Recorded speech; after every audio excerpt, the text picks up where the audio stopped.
We've got a new crazy plot leak for Avengers Endgame making the rounds on the interwebs, and some people have noticed some crazy stuff from the Super Bowl trailer that we got. Sam Jackson's clarifying comments about lying about Captain Marvel being able to time travel, and there's a new promotional image for Avengers Endgame that Marvel keeps taking down. Holy mother of pearl, we've got a big episode today. Stay up to date about the nerdy things that you care about. Subscribe and hit the bell so you don't miss the next episode. Today's shout out goes to MindX1. Yes, indeed, the Captain Marvel character was originally going to show up in the Jessica Jones Netflix show. We'll do another nerd card question at the end of this video. Happy Thursday, all of you crazy nerds. I'm, of course, Josh, and this is the Den of Nerds. And whoa, we've got a lot to talk about today. Let's jump right into it. First, going over the Sam Jackson interview. Yes, he had an interview, and he said he lied when he had talked about time travel with Captain Marvel before. It looks like they're genuinely talking about a lie and the situation of not wanting to give spoilers out there to people when it came to the Captain Marvel movie. Sam Jackson even talks about how he was really tired after shooting all day, went over to talk to these journalists, and just blurted out a bunch of random stuff to get him hyped for Captain Marvel fighting Thanos. But here's the thing. If he lied, then could he be lying now? Now he's a liar. So who knows? So I guess to sum it up, I'm like, yeah, no, she probably can't time travel, but maybe she can because Sam Jackson's a liar. I'm really interested in what you guys think about this. Do you think he was lying then and not lying now, or lying now and not lying then? Those are the only two options. Let me know what you think. Next news. So some people with way too much time on their hands, God bless you, internet, seriously, God bless you, went into the Super Bowl trailer for Avengers Endgame and found some very crazy stuff. They blew up this shot here where they're all walking parallel in the Avengers facility, and they noticed and basically proved that this is indeed Hawkeye or Ronin in the back with War Machine and not Professor Banner. Many people had just assumed that that was going to be Banner back there and that this is the team we clearly saw in all of the marketing walking through the Avengers facility. However, now that we know this is Ronin, it throws a bunch of stuff just kind of out of sync for what we thought was happening in the film. I mean, think about it. When we see Black Widow go recruit Ronin, she has the longer hair. This would denote that long passing of time that we often talk about here. But in this shot, we have short-haired Black Widow, which seems to match up with the scenes from the Avengers facility, and we have Ronin. The one of these things is not like the other. One of these scenes is fake. Seriously, it's gotta be fake. Like, either she's not in the long hair when she goes to recruit him, or he's not in this shot, which seems way less likely because why would they obscure him in the background if he's not actually even in this shot? But either way, the timeline here does not match up. And this is what I continue to say about the marketing for Avengers Endgame. Something is off. They are clearly hiding stuff and trying to throw us off the scent for what will actually be in the film. And this idea is actually going to be in both the plot leak and this photograph that Marvel keeps taking down. So, you know, keep watching. We'll go over that in just a second. We also clearly know that someone's been digitally removed from this shot. There's this big gap here. Maybe it is Professor Hulk that's removed and they just don't want to show us that before the film. Maybe it's Captain Marvel, because now we know Captain Marvel is clearly meeting the Avengers early on in this whole thing. Pretty much right after the snap is when she'll show up. So again, the timing here, weird. Either way, the news there is that Ronin is in this shot. He's confirmed to be in there, so something weird is going on with this timeline. All right, so next up, I want to talk about this photograph that keeps getting taken down everywhere, and then I will go into the plot leak finally at the end of this episode. Because I know some people don't like these Reddit plot leaks. They're like, no, they're all fake, like these are worthless. Why do you even go into them? So if you're one of those people, just check out after I go over this next story, or if you want to know, stay tuned to the end, we'll talk the plot leak. Okay, so this image right here is from a magazine that is being put out that has all this different stuff in it about Endgame, different actor interviews, and like an op-ed piece about inside the mind of Thanos. And the thing is, everywhere this image is popping up, it's being taken down by Marvel. I've looked over this image a lot, and I can't see any blatant spoilers, but I think the broad spoiler is why Marvel wants this taken down. And this, again, ties back into the way the marketing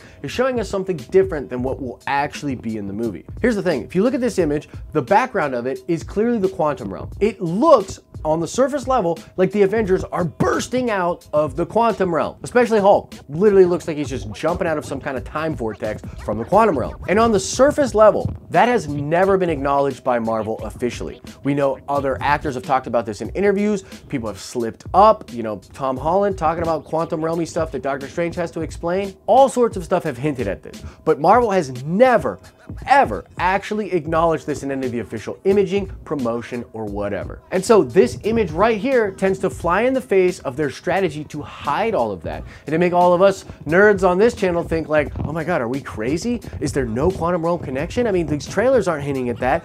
Maybe it's not in there. Maybe all these leaks are wrong. Oh my God, are we crazy? No, you're not crazy. Marvel's just taking all this crap down, man. They don't want you to know. Also, I saw people talking about how it appears that Black Widow could be in the forge at the bottom of this image here, where they created the Gauntlet and Stormbreaker. The architecture just looks very similar, so it's kind of a stretch for me, but I wanted to bring it up. Maybe it's true. Let me know in the comments, like, why do you think they're taking down this image? Did you find another spoiler in here? Am I crazy? All right, lastly, let's get into this plot leak from Reddit before I completely lose my voice. Side note, yeah, I am fighting a little bit of a sickness and I am losing my voice. That's why I haven't streamed as much on Twitch this week. My bad. I'm working on getting better. All right, I'm gonna try to fly through this leak and I might not even touch on everything. I will link the actual Reddit post in the description and in the comment section, so you go check it out if you want. And it only talks about the first couple acts of the movie. It says, the first act of the movie isn't very action heavy, but moves very quickly and covers a lot of ground. Tony and Nebula are trapped in space. The whole opening is a spiritual reimagining of Tony's escape from the cave. He uses pieces of Nebula to repair the ship and escape to Earth. Bam, title card. Thanos is on Titan II alone and meditating. Gamora appears to speak to him. She forgives him, but we then find out that Gamora is actually being created by the Reality Stone by Thanos. He's going crazy, but this also shows that the Gauntlet still works. Ant-Man is falling through the quantum realm. He trips through time, seeing past and future laid out before him. He sees himself becoming Ant-Man, going to prison, and even glimpses of his daughter years down the road. He tries to exit as close as he can to the present, but ends up a couple of weeks into the future. How convenient. He exits onto the roof of the van with the PIM equipment and the quantum tunnel, but no one is to be seen. After some New York City post-snap establishing shots, we catch up with Captain America and Rhodey at the Snap support meeting. The scene makes it clear, Cap is not giving up. Rocket receives a signal that the Benatar is heading to Earth and he's with Thor at the time. They go and intercept the ship. Rocket is super bummed to see that everybody but Nebula is dead. I really think that's a great moment for some levity and some comedic stuff. I mean, damn, that sucks. Everybody died but Nebula? What a bummer for Rocket. So Tony makes a stop at Pepper before he goes to the Avengers facility. He basically tells her, I've got to undo this. She's like, no, we got to accept it. And he's like, nah. A computer alarm goes off that explains that Fury's beacon has stopped transmitting the message. This is the post-credit scene from Captain Marvel, which we've already talked about. Tony, Thor, Nebula, and Rocket approach Avengers headquarters. Thor senses an Infinity Stone nearby and prepares for a fight with Thanos. There's a skirmish that occurs with Captain Marvel versus Thor and Tony. Steve and Rhodey and Widow break up the fight. Thor tells everybody that Captain Marvel gives off the same energy as an Infinity Stone. Banner asks her if he can give her a scan. Basically, they're all formulating a plan and they're really trying to iron out what to do as they try to figure out what's the deal with Captain Marvel. Ant-Man then shows up, talks about the quantum realm, and is convinced that they can go back and change events to stop Thanos, but Tony makes it clear that changing the past too drastically is way too dangerous. Ant-Man is hysterical and begs Tony to try anything, telling him about how he saw his older daughter in the quantum realm and believes that some reality somewhere she must still be alive. This strikes a chord with Tony. Banner finishes analyzing the scans of Marvel and tells Tony that he believes Captain Marvel is an almost perfect replica of an Infinity Stone herself. They then discover that maybe they will be able to replicate the stones, and they then try to set going up into the past to copy the stones. This is very similar to the last plot leak we had. There's basically a big montage of them training, getting ready, and preparing for this battle, all while we cut with shots of Thanos on Titan II, just messing around with this weird version of Gamora and talking to her either via the Soul Stone or via the Reality Stone. This guy's like legit going crazy. They then start their plan to go copy the stones, and this is all the scenes we saw in the Battle of New York. So they go to the Battle of New York, only Loki is protecting the Mind Stone, and the Tesseract is there as well. So they start to copy these stones. Essentially then they go to recruit a bunch of different people that all have had access to the stones before, and this includes Wong. And while they are all at the Avengers facility working on this plan, they've copied some stones already. Essentially, Thanos is tipped off to this, shows up, they have this crazy battle. Wong puts him in another dimension, but only for a short time, and they continue to go try to copy the rest of the stones. The leak ends with the group beginning to hunt down the last 2 Infinity Stones that they need to copy. Okay, so let's talk about what I like, what I don't like. First of all, I love the idea that everything moves at a super quick clip and that a lot of stuff happens in sort of a cold open, and then you get a very quick title sequence, mainly Nebula and Tony. The Nebula and Tony stuff moving quickly in space before credits makes a lot of sense to me. Also, it makes a lot of sense that they're going to be copying the stones. I don't know if this is the exact way that it'll go, but I'm sort of liking this new train of thought with people. If they're doing this as like a theory and it's not a legit leak, it is an interesting thought.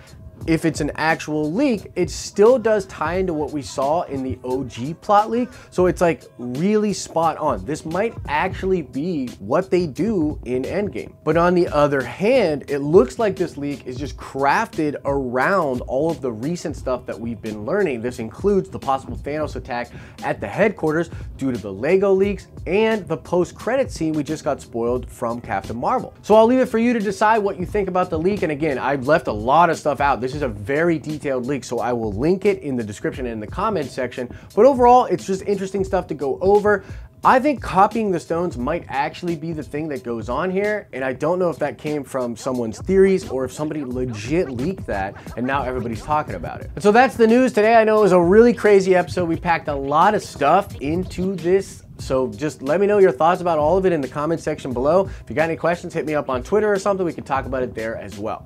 Now let's check the nerd card on the way out. I want to know, what was the name of Ben Kingsley's character when he was pretending to be the Mandarin? You know, obviously, he was an actual character in that movie that was pretending, an actor that was pretending to be the Mandarin. What was the name of the actor? Answer that question in the comment section below. As I always say, I hope you're having an awesome and nerdy day, and I'll see you in the next video.